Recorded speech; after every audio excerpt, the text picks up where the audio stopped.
La ville de Kisangani est tombée entre nos mains. Je le répète. Pour la première fois, la donne change en Afrique. L'ordre établi par les anciennes puissances coloniales est remis en cause par les Africains eux-mêmes. Dans les rues de Kisangani, les rebelles sont devenus libérateurs. Mais derrière la FDL, c'est Kabila que la foule acclame. Kabila, l'homme de paille, Kabila l'éternel maquisard, tient désormais entre ses mains le sort du plus vieux dictateur africain.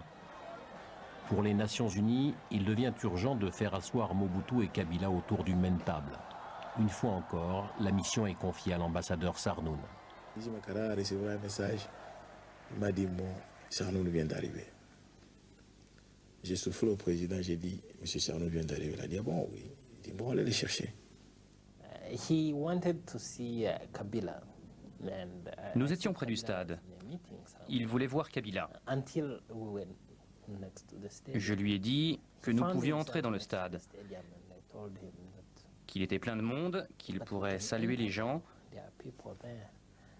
et que Kabila lui-même était là et qu'il pouvait aussi le voir.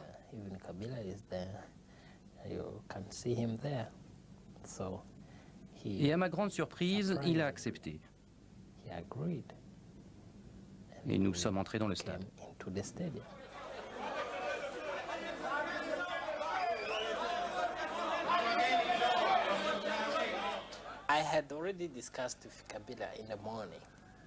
J'avais déjà parlé à Kabila le matin pour lui proposer de demander à la foule ce qu'elle pensait de l'avancée sur Kinshasa.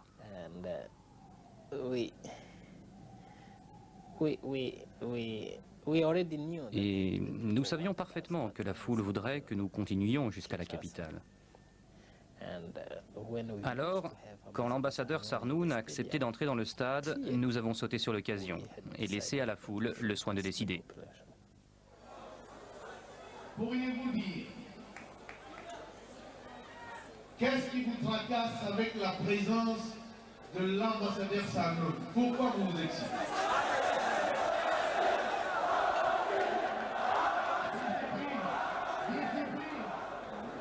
Qu'ils ne veulent pas du cessez-le-feu. Mais...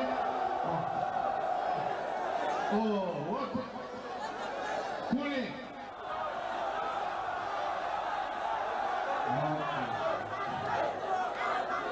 Qui veulent qu'on avance?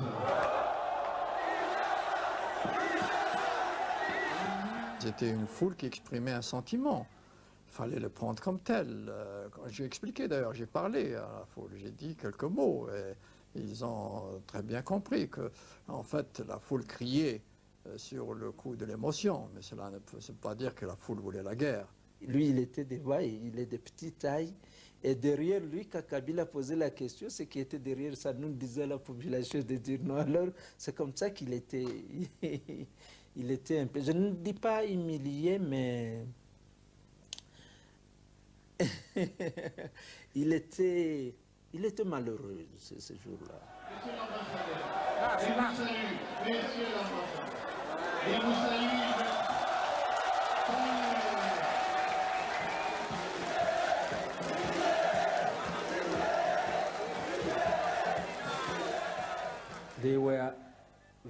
N'importe quel changement les aurait rendus heureux. Pas Kabila en particulier. Tout ce qui pouvait faire bouger les choses était bon à prendre. Alors il chantait « Vive la libération, vive la libération ». Mais moi je me souviens très bien de ce que j'ai dit ce jour-là à Joseph, le fils de Kabila. Je lui ai dit, ne te laisse pas tromper par tous ces chants. Ces gens qui chantent aujourd'hui « Libération, libération », ce sont les mêmes qui demain descendront peut-être dans la rue pour manifester contre toi. L'important, c'est ce que vous allez leur apporter. Tu vois, ces gens sont opprimés depuis des années. Ils espèrent qu'un jour, on va leur apporter quelque chose de nouveau.